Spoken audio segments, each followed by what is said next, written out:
All right, guys, we are working on the Kronos One, a 1/350th scale model being put out by Polar Lights and Round 2. And of course, it's available at CultTVMan Hobby Shop. Links will be in the description below for the model kit, the lighting kit, and of course, the photo etch kit. Now, the Kronos One has a very intricate paint job, and that's what we're going to work on today. So right now we have it in a very basic gray, but very soon we'll have our very intricate paint job put on. Now, the first thing I've done is I've gone ahead and I've cut the flaps off of the box because they have some absolutely wonderful illustrations and diagrams and painting guides for the model kit to really show you what colors go where, and that's going to be pretty indispensable with this paint job. You have just full color diagrams. And we have the officially recommended color palette for the ship in Tamiya paints, which of course I use quite a few Tamiya paints. But I'm not going to be following it exactly because honestly, this is so much more colorful than the way the ship looks in the movie. I'm going to be going for a much more on-screen look, which means everything is going to be tied together much closer, and it's all going to be much grayer. When you look at the screenshots, you see a very gray ship. You do see that there are some reds, some browns, some tans, but they don't look bright like this at all. You never see these bright reds and golds on screen. Everything is a lot more subdued, so that's what I'm going to be doing on my paint job. All right, so let's start working on our paints. So I have my light gray. This is my overall base coat. Then I have my dark gray. Now, my dark gray is not as dark as the one that they suggest. It's a little bit lighter. Because once again, I want things to blend together a bit more than they do on the art. So that is my light gray versus my dark gray. Not quite as contrasty as what they show here.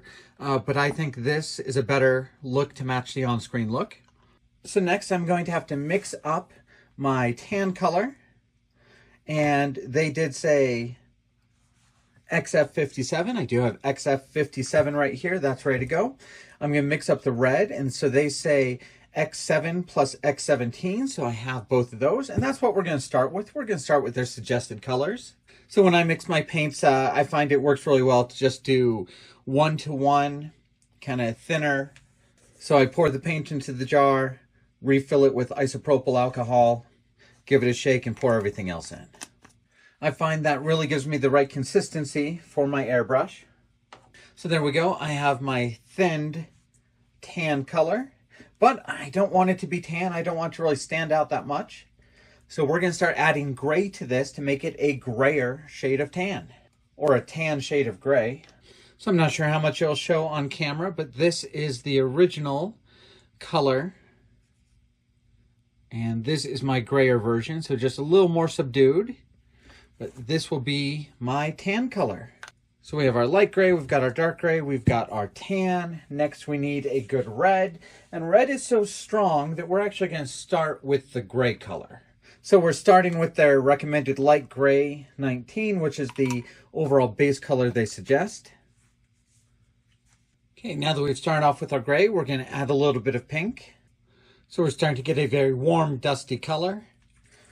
And it's really not going to take much red to get it to where we want it to be.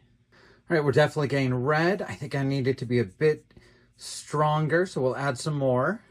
All right, and there we have a very subdued gray rose red that we'll use on the red parts of the ship.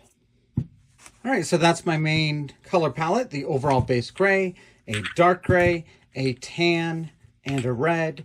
All more subdued and even than suggested on the box, but I think it's going to lend itself very well to a good on-screen look for the Kronos One.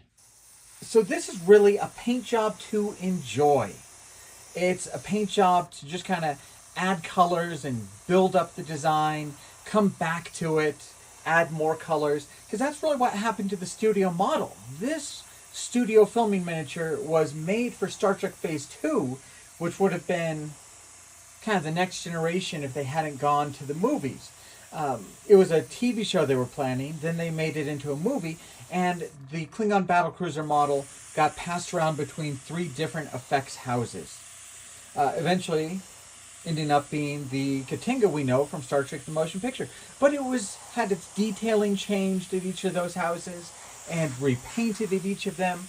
It was even repainted in the process of making the motion picture. When it was captured by V'ger, it got kind of that white kind of watercolor all over it. And when they unboxed the model for Star Trek The Undiscovered Country, they were actually surprised to find that white watercolor was all over it, and they had to try and clean it up, eventually deciding the entire ship would need an entirely new paint job. So that's when they kind of came up with the color scheme for the Kronos One. And they came up with this idea that when the Klingons come home from battle, they would repaint part of the ship or add an ornament. And that's why the Chancellor, his kind of most honored house, the most victorious leader, has the most kind of ornate battle cruiser. Tons of painting all over it, different kind of feathers and designs throughout the entire ship, and lots of gold ornaments throughout the entire ship. And we'll get to those during the photo etch stage. But for this part, the painting stage, just kind of imagine each one of these designs in different colors are painted by Klingons onto the ship, kind of drunk on blood wine after they come home from a victorious battle. So it's okay if your paint job isn't perfect. It's supposed to just look like a little haphazard and just different things painted on and over it. This is a very old, established, and honored Klingon battlecruiser.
If I didn't mention it before, this is my brown color, and just like all the others, I started by putting in their base coat, that XF, I believe it was XF19 for their light gray. Then I added the recommended brown until I had something just a lot more subtle. So base coat plus the recommended brown for my brown. And if I didn't mention explicitly earlier, the gray I added to the tan color to get my tan color was, of course, that same base color they recommend for the ship. And my white was the same thing, just white with just a little bit of gray added in. You can see it's coming together very well so far. It looks better the more the pattern you get on it. But yeah, progress is happening. And obviously I'm using a lot of tape as I go through this. And of course I'm using quite a few rolls. I'm using Tamiya masking tape, which I find works wonderfully for projects like this. All right, I'm gonna keep going. I have probably a few days ahead of me of masking and taping and painting this model kit. But I'm really liking how it's going so far. All right, guys, so this is the masking and taping and airbrushing complete. And it is absolutely a project. I think it's absolutely worth it, but I'm not gonna lie.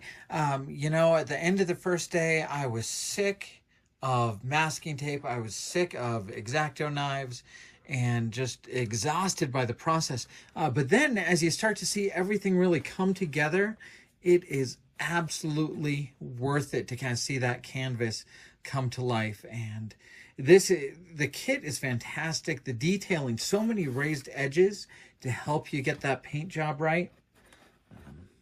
It was very fun and absolutely rewarding to get this entire paint job complete on the kit. Well, I should say the first part of the paint job is complete, because honestly, we can't leave the ship this nice and neat.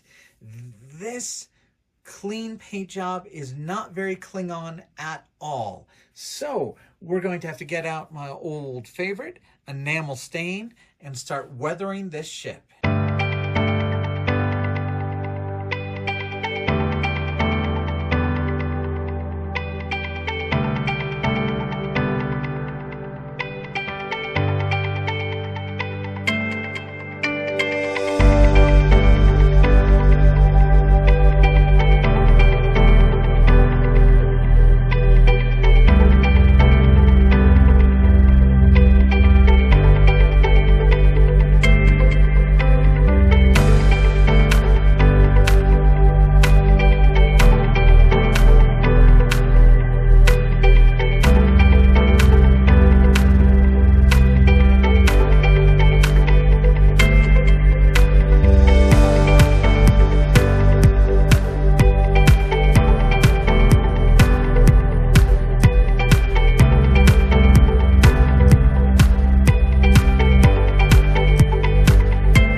Well, that's going to wrap up the majority of the painting portion of this model kit.